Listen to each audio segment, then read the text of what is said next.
This is the Mastery Topic video for numbers 16 and 17.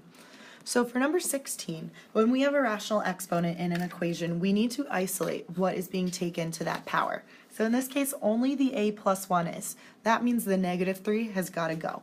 Because it's being multiplied, we undo it by dividing. So we end up with a plus 1 to the 1/2 is equal to positive 7.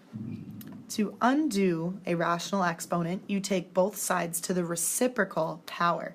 So that means we're taking the left side to the 2/1 or 2 power, and whatever we do to one side we do to the other. So we also have to take the right side to the second power. The 1/2 and the 2/1 multiply and go away, so we're left with a plus 1 on the left, 7 squared, 49 on the right. Solve for a. Subtract 1 from both sides, and we get a solution of a is equal to 48. Over in example 2, we've got our basic rational exponent, but there's a negative.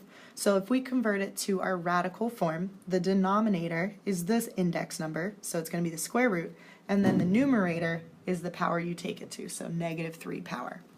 We know the square root of 9 is 3, so now we just need to take 3 to the negative 3rd power. Remembering that a negative exponent does not make a number negative, it just moves it to the denominator. So 3 to the negative 3rd power is the same as 1 over 3 to the positive 3rd, which is 1 over 27. For topic number 17, we have cube roots and fourth roots that we need to simplify. So if we look at 81, M6, and 10, we're looking for the biggest perfect cubes that can multiply into those things. So I like to write mine with a big radical bar. The biggest perfect cube that goes into 81 is 27, and the other factor is 3. M to the 6 is already a perfect cube since it's a multiple of 3. However, n to the 10th needs to be broken up into n to the 9th times n to the 1st. I like to circle or highlight all my perfect cubes and pull them to the outside. Cube root of 27 is 3. M6, the cube root of m to the 6, 6 divided by 3 gives me n squared. And then n to the 9th, 9 divided by 3 is 3, so I can pull out an n to the 3rd. Then I write what I have left underneath, 3n to the 1st power. Example 2 is a fourth root, so again we're looking for the biggest fourth root that goes into 64, which is 16. The other factor is 4.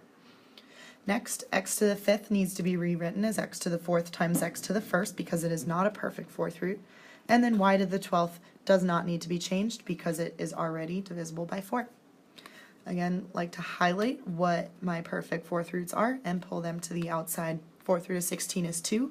Fourth root of x to the 4th is just a single x. And fourth root of y to the 12th, 12 divided by 4 is 3. Then I write what I have left.